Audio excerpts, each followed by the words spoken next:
বিশ্বকাপে নিজেদের মিশন এখন পর্যন্ত শুরু করতে পারেনি বাংলাদেশ। তার আগেই টাইগার শিবিরে ভর করেছে দুশ্চিন্তা আর উৎকণ্ঠা। সহ অধিনায়ক হিসেবে বিশ্বকাপে যাওয়া তাসকিন আহমেদ চোট থেকে ফিরবেন, এটা যেমন শতভাগ নিশ্চিত, তেমনই তার বোলিং পার্টনার কে হবেন তা নিয়ে আছে অনিশ্চয়তা। শরীফুল ইসলাম বিশ্বকাপের প্রথম ম্যাচ মিস করতে পারেন, সেটা বাংলাদেশের জন্য এখন বড় খবর। গেল 1 জুন ভারতের বিপক্ষে প্রস্তুতি ম্যাচ খেলতে গিয়ে হাতের আঙুলে চোট পান শরীফুল। বোলিং করার সময় ব্যাটারের ব্যাট থেকে আসা বল ঠেকাতে গিয়ে আঙুলে চোট পান টাইগার এই পেসার। এরপর সেখানে পড়েছে 6টা সেলাই, যে কারণে বিশ্বকাপের প্রথম ম্যাচ খেলা হচ্ছে না শরীফুলের, যা এক প্রকার নিশ্চিত। এমনকি কবে নাগাদ খেলতে পারবেন সেটা এখনও অনিশ্চিত।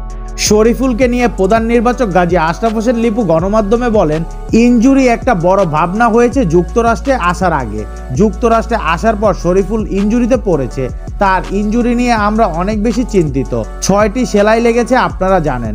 রিকভারি মূল্যায়ন করতে আরও কদিন অপেক্ষা করতে হচ্ছে। অবশ্য শরীফুলকে নিয়ে কিছুটা অপেক্ষা করার পক্ষে প্রধান নির্বাচক। বদলি হিসেবে যাকে ভাবা হচ্ছে, একজন পেস বোলার ক্যারি করা হয়েছে, হাসান মাহমুদ। তিনি আমাদের সাথে আছেন। শরীফুলকে পেতে আমরা আগ্রহী। আমরা কোন পর্যন্ত যেতে পারি সেটাও একটা ব্যাপার। 9 তারিখে আরও একটা মূল্যায়ন করে দেখি, কতটা ইমপ্রুভ করে সেটা আগে দেখি। এছাড়া আমাদের পারফরমেন্সও একটা ব্যাপার। ততদিনে আমাদের একটা ম্যাচ হয়ে যাবে, তখন একটা সিদ্ধান্ত নেওয়া যাবে।